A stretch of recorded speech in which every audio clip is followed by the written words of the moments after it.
आवाज आ रही मेरी, नीलेश जी? हाँ जी सर, आ रही है। हाँ हाँ। तो सर आपका थोड़ा संक्षिप्त परिचय दे दीजिए, अपना नाम वगैरह नहीं बताना है आपको, नाम का जी उपयोग सर। नहीं करना है। हाँ, कंफर्ट है ना, आराम सर। से बिल्कुल रिलैक्स हो गए? हाँ सर। ठीक है, बोलिए सर मेरी द, बिल्कुल, हाँ। सर मेरी 10वीं और 12वीं की पढ़ाई राजकीय उच्च माध्यमिक विद्यालय सरड़ी बड़ी में ही। उसके बाद मैंने Shri Narayan teacher training college Kuchaman city अच्छा नागौर से बीएसटी से किया। उसके बाद मैंने वर्ष 2021 में जेजीटी यूनिवर्सिटी बांसवाड़ा से स्नातक उत्तीर्ण किया और वर्तमान में मैं तृतीय श्रेणी अध्यापक लेवल 1 के पद पर राजकीय प्राथमिक विद्यालय हामीरोहन घाटोल बांसवाड़ा में कार्यरत हूँ। और वागड़ी लोकगीत बोलना और हॉबी है मेरी। अच्छा अच्छा, वाह। हाँ, तो एक तो सर मेरे को ये बताइए कि आप जैसे ये बांसवाड़ा के रहने वाले हैं, फिर आपने कुचामन आके पढ़ाई की? जी सर, मेरा बीएसटीसी में सिलेक्शन हुआ था तो मुझे वहां पर कॉलेज वहां कुचामन में अलॉट हुई थी। अच्छा, कुचामन की कॉलेज अलॉट हुई थी, है ना? हम्म। तो मैंने सोचा कई बार फादर जॉब करते हैं तो डिस्ट्रिक्ट चेंज होता है। नहीं सर, बीएसटीसी में कॉलेज मिल रही थी मुझे वहां पर। अच्छा, वहाँ कॉलेज अलॉट हुई थी। आप मेरे को ये बताइए हम्म। कि जब बांसवाड़ा से आप रवाना होते हैं और आप जब कुचामन पहुंचते हैं आपके गांव से, घाटोल से, तो रास्ते में कौन कौन सी नदियां आती है और कौन कौन सी वनस्पति आती है, नेचुरल जो वेजिटेशन जिसको कहते हैं, प्राकृतिक वनस्पति, पेड़? 5 नदियों के नाम और 5 पेड़ों के नाम बताइए जो आप बांसवाड़ा से चलकर कुचामन तक पहुंचते हो। अच्छा सर, इसमें छाप नदी आती है एक तो सर, और दूसरी नदी है माही नदी है। और तीसरी जो हम्म नदी है वो जाखम है। और चौथी हम्म।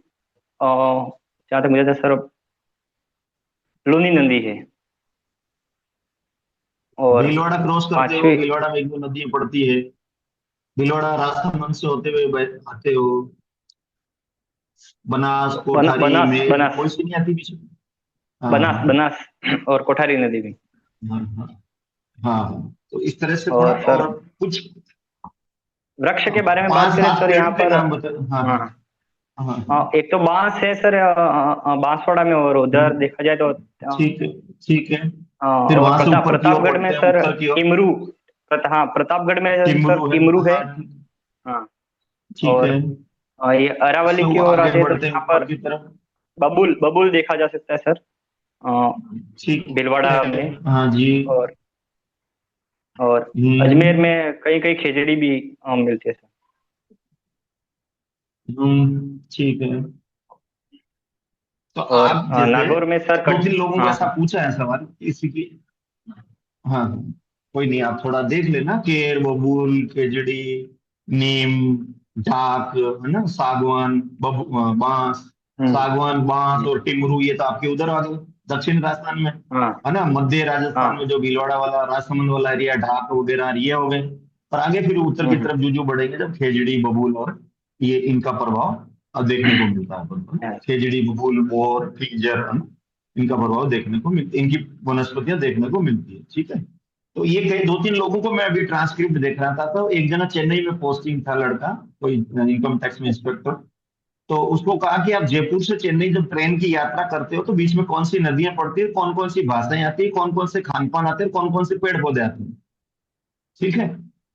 तो जी मतलब सर। आप, ऐसा नहीं है कि नॉलेज, ये एक अंडरस्टैंडिंग है कि आप बस से बैठ के बांसवाड़ा से कुचामन पहुंचे या जयपुर पहुंचे तो कौन सी रास्ते में नदियां आई, कौन सी बोली आई, किस तरह के खान पान आए और किस तरह की पेड़ पौधे आए, और किस तरह का क्लाइमेट या जोग्राफिकल एरिया देखा आपने। तो ये एक बेसिक अंडरस्टैंडिंग होती है, एक सिविल सर्वेंट का अप्रोच होती है कि वो जिस एनवायरनमेंट में, जिस माहौल में रहता है, उसकी सराउंडिंग उसको पता होनी चाहिए, ठीक है ना। तो ये जी सर। बेसिक है, जरूरी नहीं है वहाँ, जरूरी नहीं है आपको इस बारे में डिस्कस किया जाए, लेकिन कुछ दो तीन लड़कों से अभी ये पूछा है, इसलिए मैंने आपसे ये इस बारे में चर्चा की है। एक आपका टीएसपी एरिया है वहां पे, टीएसपी एरिया, ये क्या जी है? सर। हाँ, सर ये टीएसपी का क्या फुल है फॉर्म था टीएस? सर, ट्राइबल सब प्लान, जो हाँ 1989 में सर राष्ट्रपति ने इसको अधिसूचित किया है, नोटिफाई किया है और अनुसूचित क्षेत्र घोषित किया है संविधान की 5वीं अनुसूची के अनुसार। हम्म यहाँ पर जनसंख्या हम्म जनजातीय जनसंख्या की बहुलता है, और ये सामाजिक और शैक्षणिक हम्म। और आर्थिक दृष्टि से पिछड़ा क्षेत्र है, तो कहीं ना कहीं वो टीएसपी सब प्लान के अच्छा एरिया के अंतर्गत आता है, ताकि वो इस क्षेत्र के लोग समाज की मुख्य धारा के साथ जुड़ सके। तो उन्होंने इस अभी एक आरक्षण पैसा, मिलता है, आरक्षण कर। हाँ, हाँ सर, हाँ अभी एक पैसा एक्ट चर्चा में है, पैसा एक्ट अभी चर्चा में है वापस इन दिनों में। पैसा एक्ट का नाम सुना? जी सर। PES एक्ट, पैसा एक्ट, ये जी क्या सर। है और अभी क्यों चर्चा में हाल ही में? Panchayat extension to schedule area panchayat तो ये सर ये जी, पंचायतों का हाँ हाँ। शेड्यूल एरिया में विस्तार अधिनियम है, जो 1996 हम्म एक्ट के माध्यम से और बुरिया बाबा कमेटी की सिफारिश से लाया गया है कि जो पंचायतों के हम्म प्रावधान है वो कहीं ना कहीं सर 5वीं अनुसूची के जो भी क्षेत्र हैं उनमें विस्तारित करने के लिए हम्म ये एक्ट लाया गया है, ताकि जो पंचायत के प्रावधान है हम्म 74वें संविधान संशोधन, वो जनजाति क्षेत्रों में उनको जोड़ा जाएगा हम्म। प्रावधान के बारे में, और पंचायतों के जो भी अधिकार है वो तो अभी चर्चा में रहने का कारण सर मुझे नहीं पता सॉरी। हाँ, इसको थोड़ा देखना, अभी वापस गवर्नमेंट में, इसको गवर्नमेंट ने इसमें कुछ किया। राजस्थान के कितने जिले हैं इसमें?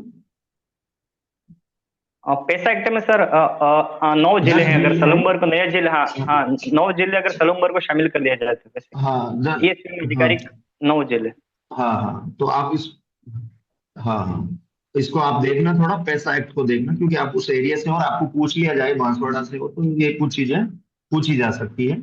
सोमई जाकम के बारे में, मई नदी के बारे में, ठीक है। और ये आपको यदि SDM बना दिया जाए और आपको बांसवाड़ा में ही किसी, आनंदपुरी है या घाटोल है, किसी भी आपको उपखंड का उपखंड अधिकारी लगा दिया जाए, तो वहां डेवलपमेंट के लिए सबसे अच्छा काम आपके नजरिए में कौन सा हो सकता है? आपकी प्राथमिकता क्या रहेगी कि वहां के लोग मुख्य धारा से जुड़ जाए? अच्छा, सर अगर क्रम में बताया जाए सबसे पहले प्राथमिकता तो यही रहेगी सर, शिक्षा शिक्षा, क्योंकि यह शैक्षिक जी दृष्टि जी। से पिछड़ा, और दूसरा आपका सर कहीं आपका न क्या कहीं योगदान रहेगा? आपका क्या सर योगदान रहेगा शिक्षा में? आप एज ए SDM रहेंगे। सर ऐसे एसडीएम रहेंगे तो जो सरकार की शिक्षा के लायक योजना है वो उनका क्रियान्वयन तो रहेगा ही सही। उसके अलावा सर मेरा व्यक्तिगत हम्म प्रयास भी रहेगा कि जो भी कोचिंग संस्थान है आसपास के निशुल्क चल रहे हैं, और स्कूल है उनका भ्रमण किया जाए हम्म और उनका निरीक्षण किया जाए, पर्यवेक्षण किया जाए, और उनको सुदृढ़ और मजबूत किया जाए, और जहाँ कहीं भी मेरे शैक्षिक गतिविधियों का आयोजन हो रहा है, वो किसी प्रकार की समस्या है तो उसको दूर करने में मेरी प्रमुख भूमिका रहेगी, और जो भी शिक्षा हम्म। में प्रणालीगत सिस्टमेटिक कोई सुधार हो तो उसमें मेरी प्राथमिकता जरूर रहेगी सर, और वहाँ के लोगों को, युवाओं को और अपने जागृत को करना कई और रोल शिक्षा। मॉडल प्रस्तुत करके, हाँ हाँ, अपन खुद को रोल मॉडल प्रस्तुत करके वहां के लोगों को मोटिवेशन करना, जागृति लाना, गांव के अंदर चौपाल में शिक्षा का महत्व समझाना कि मैं ही आपके बीच से निकलकर इस पद पे पहुंच सकता हूं, तो आपके बच्चे भी यहाँ पहुंच सकते हैं। इस तरह से आप लोगों से कनेक्ट होकर किसी चीज को आप मतलब एक बड़ा रूप देना चाहते हैं, तो लोगों से कनेक्ट होना पड़ता है ना। तो जी पहले सर। शिक्षा हो गया, फिर स्वास्थ्य हो गया, फिर बेसिक इंफ्रास्ट्रक्चर हो गया। पहले शिक्षा और स्वास्थ्य बेसिक है, फर्स्ट शिक्षा। हमेशा और कोई आपको ऐसा पूछे, जनरली एरिया के से बिलोंग करते हैं तो ऐसा पूछा ही जाता है, तो हमेशा पहला एजुकेशन है फर्स्ट, ठीक है। Knowledge is supreme, education is supreme, है ना। तो सबसे पहले ये करना कि मैं शिक्षा के क्षेत्र में काम करूंगा। वो क्या क्या करना, आप थोड़ा ChatGPT गूगल वगैरह से देखना, ठीक है। उसके बाद में हेल्थ, शिक्षा, और हेल्थ के बाद में बेसिक इंफ्रास्ट्रक्चर, सड़क, पानी, बिजली, और ये जो भी मुद्दे हैं, ठीक है। ठीक है। और अब आपको मेरी शुभकामनाएं। जली जी जुड़े हैं तो सही थे। जी सर, जी सर, आप फ्री हो जाए सर, हो गया हाँ जी जी। 100 हो गए सर, है ना। जी, thank you sir. Okay okay. Thank you हाँ सर। जी। ओके हाँ sir, Amar okay Singh ji thank sir. जी सर। हाँ सुन करें सर। Thank you sir. तो नीलेश जी, जी आप सर। भी वर्तमान में टीचर हैं? हाँ जी सर, मैं राजकीय प्राथमिक विद्यालय हामिरौन घाटोल में अध्यापक लेवल 1 के पद पर कार्यरत। Very nice. तो अभी ना आप हिस्ट्री के भी स्टूडेंट रहे, संस्कृत, हिस्ट्री।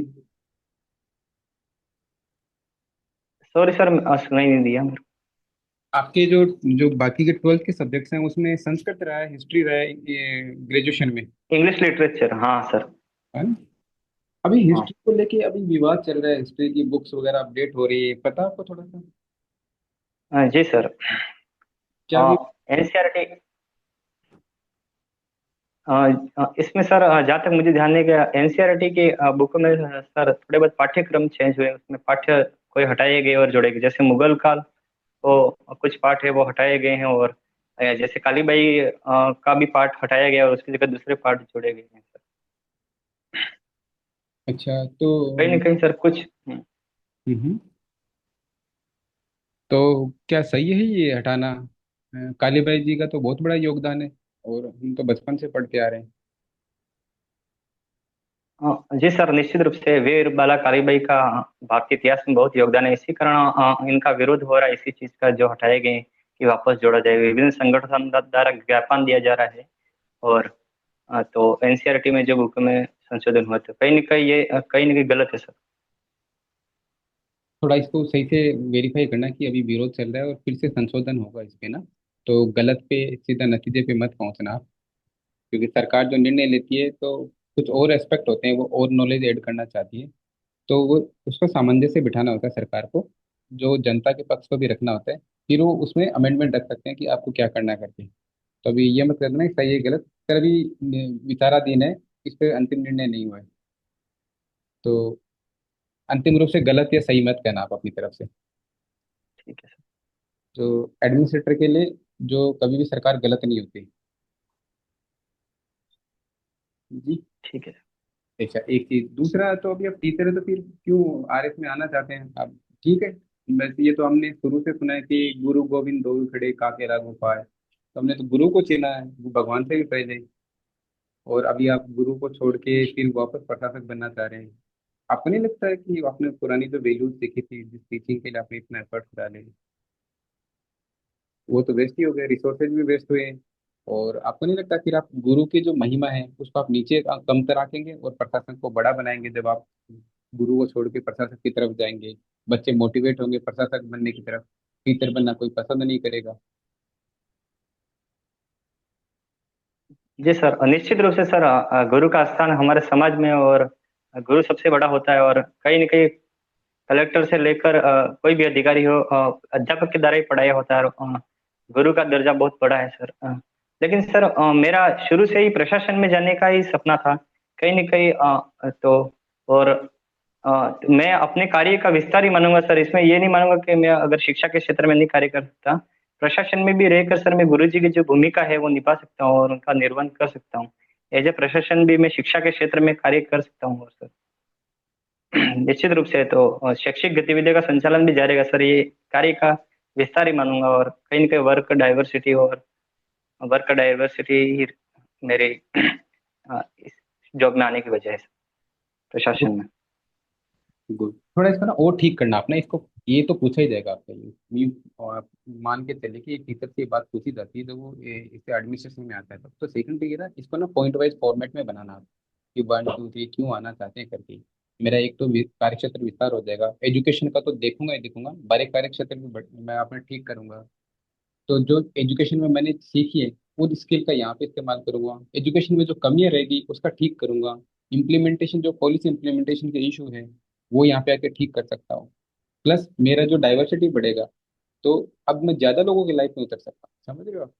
तो उसको पॉइंट जी फॉर्मेट में रखिए आप आंसर को, टू दैट प्लीज 1 2 3 4, और इससे अट्रैक्टिव बनता है ना। तो अच्छा आंसर आपका, गुड। एक जैसे आप टीचर है तो अभी एनईपी 2020 के लेके काफी इशू चल रहा है साउथ में, तो इस बात को मान ही नहीं रहे कि हम एनईपी लागू नहीं करेंगे। जो दक्षिण भारत के राज्य हैं वहाँ पे एनईपी का विरोध हो रहा है, आपको नहीं लगता है क्या कारण हो सकते हैं, क्यों विरोध कर रहे हैं वो लोग? इतनी अच्छी पॉलिसी है, कस्तूरी रंगन वहीं के रहने वाले लोग थे, उन्हीं लोगों ने बनाई है, उसके बावजूद। बताइए थोड़ा सा जरा। जी सर, एनईपी का सर दक्षिण भारत में ज्यादा विरोध हो रहा है, अगर कंपेरेटिव देखें तो इसका सर मुख्य कारण है, एक तो त्रिभाषा फॉर्मूला को लेकर विवाद है सर, और दूसरा कहीं ना कहीं वो केंद्र सरकार ने फंडिंग रोक दी है, उनकी जो सीएसआर फंडिंग होती है मतलब, तो वो कहीं ना कहीं उसके माध्यम से तो उनको ये शर्त रख दी है कि कहीं ना कहीं आप त्रिभाषा फॉर्मूला लागू करोगे तो ही ग्रांट मिलेगी, तो उस वजह से सर त्रिभाषा फॉर्मूले पे विवाद है। ओके, तो जैसे त्रिभाषा में क्या फॉर्मूला, क्या त्रिभाषा फॉर्मूला है क्या, थोड़ा बताओ। जी सर, इसमें एक मातृभाषा और दूसरी कोई भी हिंदी और तीसरी अन्य कोई भी लैंग्वेज रख सकते हैं। नई जो नवी शिक्षा नीति आई है इसमें त्रिभाषा फॉर्मूला में यही प्रावधान रखा है, एक मातृभाषा, दूसरी हिंदी और तीसरी कोई भी अन्य भाषा, चाहे वो फॉरेन भाषा हो तो भी, और भारतीय भाषा है। अच्छा, तो आपको पक्का कंफर्म है कि इसमें हिंदी कंपलसरी है, दूसरी भाषा हिंदी भाषा को रखा गया है? जी सर, और दूसरी भाषा दूसरी भाषा हिंदी है, और तीसरी सर कंपलसरी तो नहीं है हिंदी सर, दूसरी भाषा भी अन्य भारतीय भाषा है सर। गुड। ये एक्चुअली हिंदी कंपलसरी नहीं है, कोई अन्य भारतीय जी भाषा। सर। और जो तीसरी भाषा है हाँ। वो कोई फॉरेन लैंग्वेज है, तो लोग हाँ इनको प्रीफर करते हैं कि मोस्ट स्पीकिंग लैंग्वेज है। तो अभी हिंदी कंपलसरी नहीं, तो फिर क्या प्रॉब्लम है?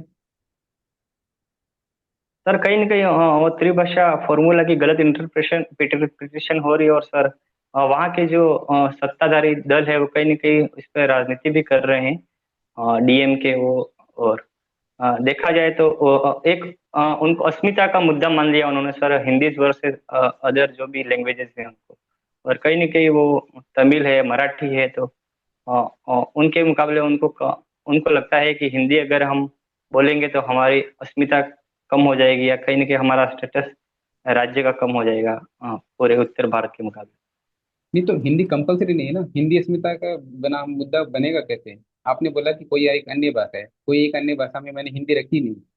मैंने तमिलनाडु वाले जो बच्चे थे उन्होंने हिंदी नहीं चुना, उन्होंने केरल की कोई अन्य भाषा चुन ली या फिर कोई और भाषा चुन ली, तो इसका मुद्दा बना ही नहीं ना। आपने एक तो अपनी लोकल लैंग्वेज यूज कर ली, तमिल में तमिलनाडु में तमिल यूज कर ली, दूसरी आपने भाषा हिंदी मत चुनो, आप कोई और भाषा चुन लो, फिर तो मुद्दा सोल्व हो सकता है। जी सर, कहीं ना कहीं यही उनके जो व्याख्या है वो त्रिभाषा सूत्र की वो गलत कर रहे हैं कहीं ना कहीं। हाँ। इसको आपने थोड़ा सा और ढंग से प्रिपेयर करना, टीचर के लिए तो बेसिकली इंपॉर्टेंट है एनईपी। आप एनईपी को बहुत ढंग से देखना, इसके जो अच्छे इंपॉर्टेंट जो प्रोविजंस आपको फिंगर टिप्स पे याद होने चाहिए। दक्षिण में क्यों विरोध हो रहा है, वो इसका हिंदी में क्या इसका क्या उत्तर होगा सर? इसका एक उत्तर तो ये है कि सर जैसे वो हिंदी वहाँ पे कंपलसरी तो नहीं है, बट बच्चे वहाँ पे किसी अन्य स्टेट की भाषा चुनने के बजाय हिंदी प्रीफर करेंगे। हिंदी इसलिए प्रीफर करेंगे कि वो सेकंड मोस्ट स्पीकिंग लैंग्वेज है, उनको लगेगा कि यहाँ से बाहर जाएगा तो हिंदी सीख लेंगे वो। और तो कहीं ना कहीं फिर वो हिंदी आ ही जाएगी, इनडायरेक्टली हिंदी प्रमोट हो जाएगी, एक तो ये हो गया। दूसरा, अगर हिंदी प्रमोट हो गई तो आप अभी इमेजिन कर सकते हैं, हम मारवाड़ी और राजस्थानी भाषा के लोग हैं, फिर भी हमारे पेरेंट्स मारवाड़ी बोलते थे और हम कहीं ना कहीं फिर से डाइवर्ट हो रहे हैं हिंदी की तरफ। और वो जो एक मुद्दा आता है कि जो धीरे धीरे क्षीण होती जाती है एक लोकल भाषा, वो खत्म होती चली जाएगी, तो उनको लगता है कि ऐसे ऐसे इरोजन हो जाएगा। तो दो चीजें हैं ये। और ओल्ड टाइम से कंसेप्ट चल रहा है ये बातें कि हिंदी इतनी ओल्ड, हिंदी को इतना क्यों प्रमोशन किया जा रहा है रेदर देन, जबकि तमिल का इतना रिच लिटरेचर है, इतनी पुरानी भाषा है वो। मतलब तमिल तो तब से तब संस्कृत थी, या इवन तमिल के तो लिटरेचर है वो तो ये कहते हैं कि संस्कृत का ओरिजिन भी तमिल से हुआ है। मतलब संस्कृत डिराइव हुई तमिल से, तमिल तो ओल्डेस्ट ऑफ दी लैंग्वेज है। तो बोले न तो पुरानी है, न इतना रिच कंटेंट है। आप ग्रामर की बात करोगे तो तमिल का ग्रामर में जैसे अपने 52 वर्ड्स हैं, वहाँ पे मेरे ख्याल से कुछ 125 के आसपास वर्ड है तमिल की जो व्याकरण में। तो बोले कि न तो इतना व्याकरण स्ट्रॉन्ग है, न रिच लिटरेचर है, न इतना ओल्ड लिगेसी है, फिर भी हिंदी पे क्यों फोकस कर रहे हैं? तीन तो ये बातें होगी, न तो लिगेसी है। चौथा एक मुद्दा ये भी है कि ये जो जो हमने जब ये त्रिभाषा फॉर्मूला, एंगर फॉर्मूला भी जब हमने लगाया था, तो हम तो चाहते हैं कि वो लोग साउथ के जो स्टेट है वो हिंदी सीखें, बट आज तक हमने किसी भी साउथ स्टेट की कोई लैंग्वेज को अपनाया नहीं है। तो ये भी ऐसे लगता है कि देखो हम पे थोपी जा रही है, और तो वो जो कहीं जो त्रिभाषा फॉर्मूला था वो ढंग से इम्प्लीमेंट भी नहीं हुआ। तो ये तीन चार कारण है बेसिकली जो मुझे लगते हैं। और सर आप भी ऐड करना, मतलब मेरे को भी इतना ही याद आ रहा है। जी जी, कंक्लूड करें सर। एक अभी ना परख असेसमेंट होता है, परख टीचर्स में, हाँ जी सर। परख की full form. Performance assessment review and analysis system for holistic education sir. Very nice. और एक ऐसे मिलता जुलता है वर्ड है निपुण। जी, national initiative for proficiency in reading with understanding and numeric numeracy. तो इसके अंदर निपुण भारत मिशन, जी सर। ये निपुण भारत मिशन FLN प्रोग्राम के तहत चलाया गया, जिसका उद्देश्य है कि 3 से 9 वर्ष के बच्चे 2030 तक गणित, संक्रिया और बोलने में और संख्या ज्ञान उनका निपुण हो जाए। Very nice. तो एक तो ये था, एक अभी ना आप साउथ के जो अपने जो साउदर्न राजस्थान है, वहाँ के कुछ जोन को मिला के भील प्रदेश बनाने की बात कर ली, आपको आइडिया होगा। जी सर। तो क्या लगता है भील प्रदेश का कहाँ से डिमांड आई, क्यों बनाना पड़ रहा है भील प्रदेश? राजस्थान के साथ अच्छा तो चल रहा है उनका। इवन गुजरात के कुछ पोर्शन है, वो लोग भी बोल रहे हैं भील प्रदेश में आना चाह रहे हैं, जबकि गुजरात गुजरात तो मोस्ट वाइब्रेंट स्टेट में आता है, अच्छा ग्रोथ कर रहा है। आपको नहीं लगता ये एक जायज मांग है, एक नई मांग है, बनाना चाहिए कि नहीं बनाना चाहिए? थोड़ा सा इस पे अपने व्यू रखो। जी सर।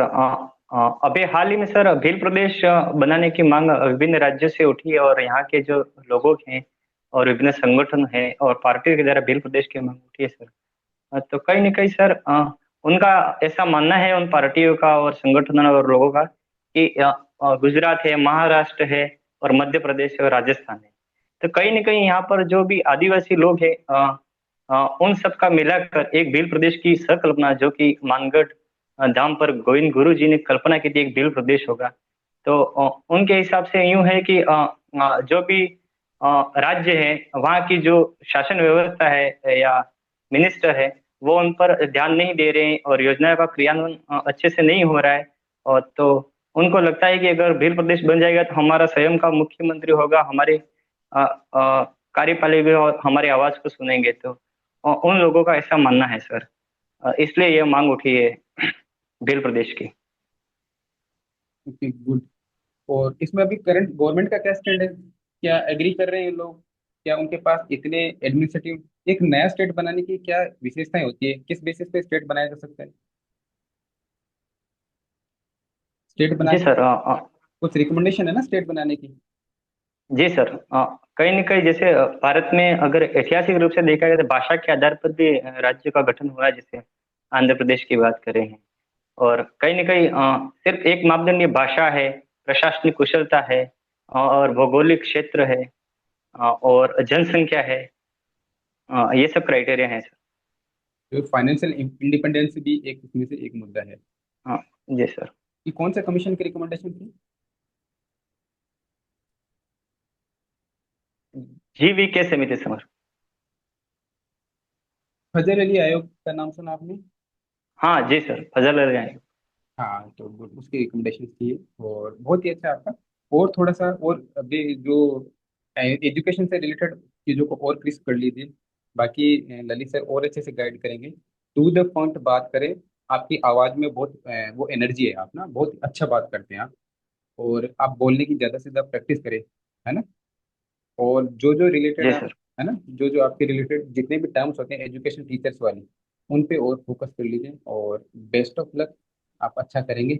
और ड्रेस वगैरह के बारे में सर से एक बार क्रॉस चेक करवा लेना अपनी ना, ड्रेस को लेके और अपीयरेंस को लेके। डेट आ गई आपकी? डेट नहीं आई सर, वो ड्रेस तो मेरा सर दूसरा है। ये तो मेरे घर पे था सर, आज तो स्कूल से आया था, तो यही रखा तो मैंने। कौन सा ड्रेस अभी पहन रहे हो आप, ड्रेस, कैसा है? तो dress sir blue blue shirt है, और सर ब्लू शर्ट और पैंट ब्लैक है सर। लाइट ब्लू है? ये तो सर ऐसे ही पहना है। हाँ, और RPC की जो भी है ये पहले शर्ट वही जो है। सर बता रहे हैं इसको ऊपर नहीं करना है ना, शर्ट को फुल रखना है ठीक ठीक हाँ। ठीक है सर। और मुझे सर आपकी अभी तो मैं, बड़ी है। मुझे एक्चुअल में क्या है कि ज्यादा बड़ी होने से बार बार हाथ ऐसे होता है, तो आप कर भी रहे थे, ठीक है अभी सर। कैमरे में रिकॉर्ड भी हो नहीं, गया। आप बैठे बैठे यूं कर रहे थे, तो इसको थोड़ा ट्रिम करवा लेना, छोटे करवा लेना। और ठीक है सर। शेविंग, उस समय विशेष ध्यान रखूंगा सर, इंटरव्यू के पहले तो मैं। थोड़ा अभी सा तो अभ्यास, सर। थोड़ा अभ्यास भी होना चाहिए। और एक ध्यान रखना कि हाथ वहाँ इंटरव्यू में ऐसे नहीं जाना चाहिए ना, थोड़ा नेगेटिव चला जाता है। और आपके ठीक बाल जो है वो बाल तो ठीक है, वैसे थोड़ा ट्रिम करवा लेना, शेविंग ठीक करवा है लेना सर। अभी से। थोड़ा जो भी पहनो उसकी प्रैक्टिस रखना आपने। जी सर। टाई वगैरह पूरे पहनने वाले हो क्या? वेशभूषा और, टाई जी वगैरह? सर हाँ, पूरा पूरा सेट है सर, पूरा तो फिर शूज टाई और की टाई। प्रैक्टिस करना पहनने से पहले। ठीक है सर। और आपको बांधनी भी आनी चाहिए। ठीक है सर, आती है सर। वैसे ठीक है। जयपुर में दिए मॉक वहीं रहते सब, तो घर पे आ हाँ, गए सब। तो थोड़ा प्रैक्टिस करना उसका। अमर सर, जी आप सर। फ्री हो जाएं, जी अब सर। मैं ले लूंगा। बहुत बहुत धन्यवाद sir. Thank you sir, thank जी यू। Sir, okay. तो नीलेश जी, जी सर। संघाई सहयोग संगठन के बारे में बताएं। सर एससीओ शंघाई सहयोग संगठन एक औपचारिक संगठन है जिसका मुख्यालय शंघाई चीन में है। हम्म। और पहले इसमें 5 देश थे। भारत इसका संस्थापक सदस्य रहा है। और अ, अभी जहाँ तक मुझे जाना है सर, इसमें और देश जुड़े हैं। भारत कब जुड़ा है? टोटल, सॉरी सर, हम्म। एग्जैक्ट याद नहीं। कब हुई स्थापना इसकी? Sorry sir. क्या अभी इसको लेके विवाद क्या रहा संघाई सहयोग संगठन?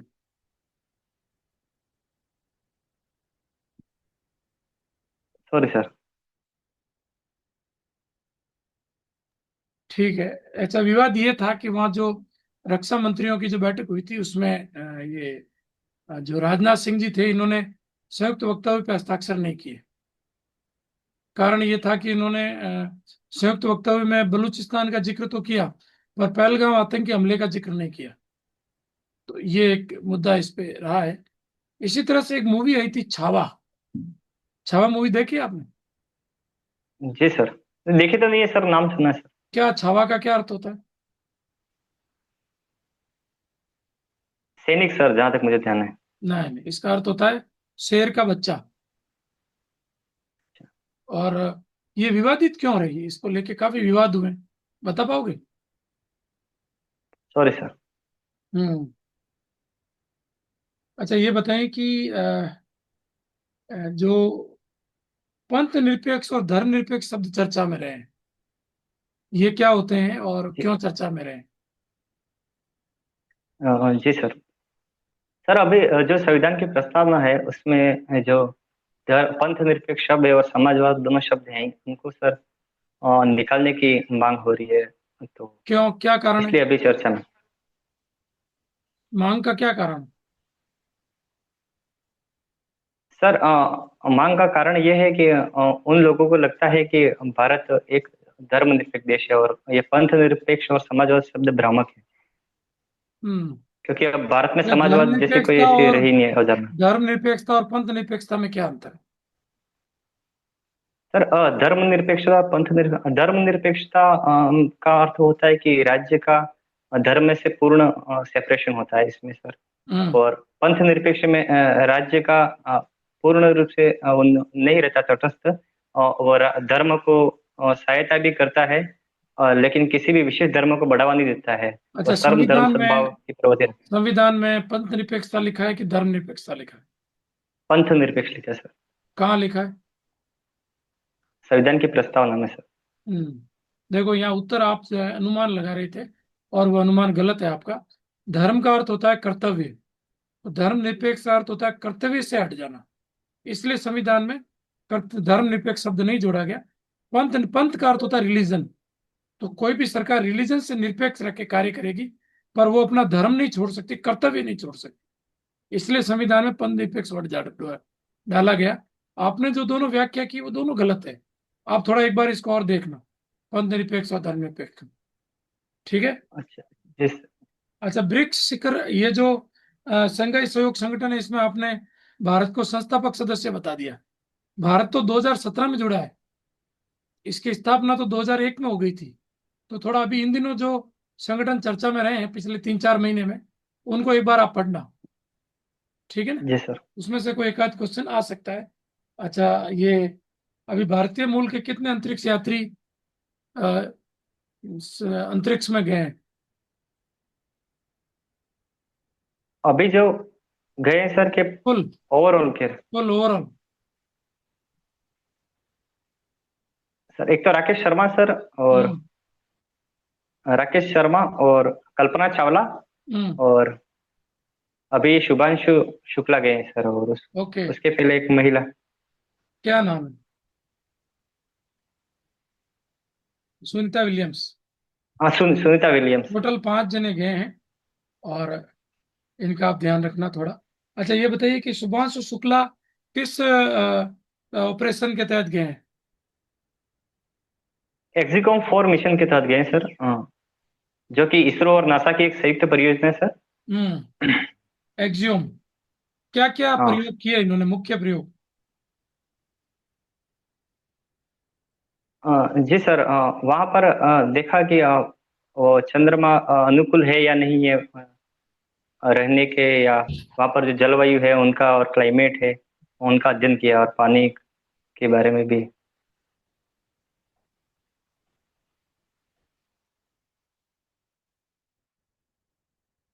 हम्म इसमें देखो आपको बताना है, एक तो जीरो ग्रेविटी पे काम किया है, एक इंसुलिन का ह्यूमन बॉडी पे इफेक्ट उसको चेक किया है, एग्रीकल्चर का किया है, कुल लगभग 60 प्रयोग किए हैं इन्होंने। मेरी आवाज आ रही है आपको?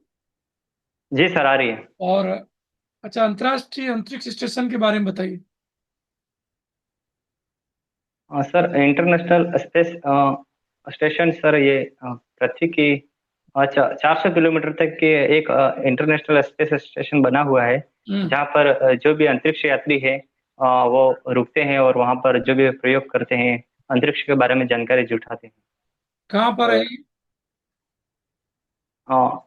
400 किलोमीटर तक की परिधि के लिए सर, हम्म 400 किलोमीटर की ऊंचाई में सर, कितना, 700? पृथ्वी से। 400 चार किलोमीटर सर, चार पृथ्वी सौ से। पच्चीस ठीक है। अच्छा ये बताइए, ईरान इजराइल युद्ध के क्या कारण हैं?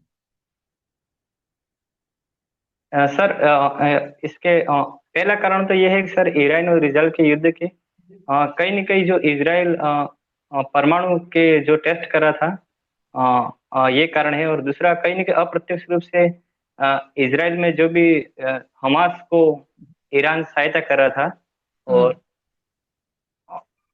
और तीसरा कारण है कि कहीं न कहीं अमेरिका का हस्तक्षेप था इसमें।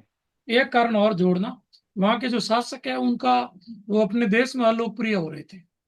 जैसे खुमैनी अलोकप्रिय हो रहा था, इधर नेतन्याहू पर हम्म, भ्रष्टाचार के आरोप हैं। तो ये कहीं ना कहीं अपने देश की जनता का जो दृष्टिकोण है, जो उसका झुकाव है, वो बदलना चाह रहे थे। तो ये एक आंतरिक कारण बता सकते हो, एक छोटे कारण के रूप में। अच्छा अच्छा ये बताइए कि ग्रैंड स्लैम क्या होता है? सर, ये टेनिस के 4 बड़े टूर्नामेंट है। कौन कौन से होते हैं? और अमेरिकन, फ्रेंच, और विंबलडन और ऑस्ट्रेलियन ओपन। कब कब होते हैं ये? सर, एक तो जनवरी में होता है, जुलाई में होता है, एक अगस्त में होता है, और एक लास्ट में होता है सर, इसको आप ऑस्ट्रेलियन देखना है ना, दिसंबर में। अभी ग्रैंड स्लैम के रिजल्ट्स आए हैं, तो इसको आप देखना एक बार। अच्छा ये बताओ जी कि सर। ये कैरियर ग्रैंड स्लैम क्या होता है? सॉरी सर, इसके बारे में।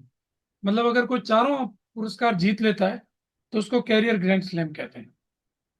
अच्छा, ये मैं आपको फोटो भेज रहा हूँ, ये देख लेना आप एक बार, ठीक है। इसको पढ़ना आप अच्छे से एक बार।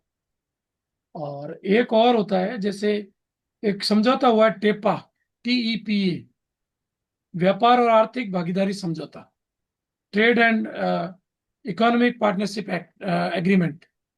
ये किन देशों के बीच हुआ है? कृपा सर, सॉरी सर। ये भारत और यूरोपीय संघ के बीच हुआ है।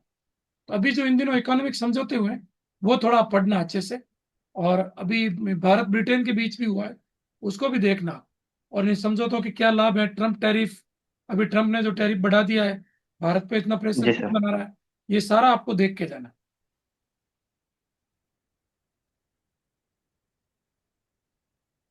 ठीक है?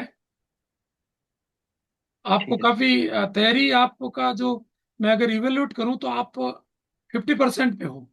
आधे जवाब देते हैं, जी आधे सर, पिछली बार सर तैयारी बहुत हुई थी, लेकिन वापस जयपुर से वापस घर आ गए, उसके बीच में इंटरव्यू की डेट नहीं है, इस वजह से थोड़ा फ्लो बिगड़ गया है, तैयारी हो नहीं, नहीं पाई उस हिसाब बहुत अच्छा मौका है। आपने देखो कितनी मेहनत से इस मुकाम को पाया है।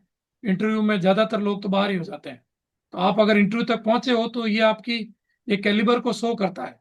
अब थोड़ी सी कमी मत रखना आप इंटरव्यू की, इंटरव्यू की तैयारी कंटिन्यू करो। से। जी सर। जयपुर ही रहो, आप वापस गाँव मत आओ। जी सर। एक एक दो महीने में इंटरव्यू हो जाएगा, एक आध महीने में, तो वहां टिक के आप अच्छे से तैयारी करो। जी सर। ठीक है? जी sir. Okay, all the best.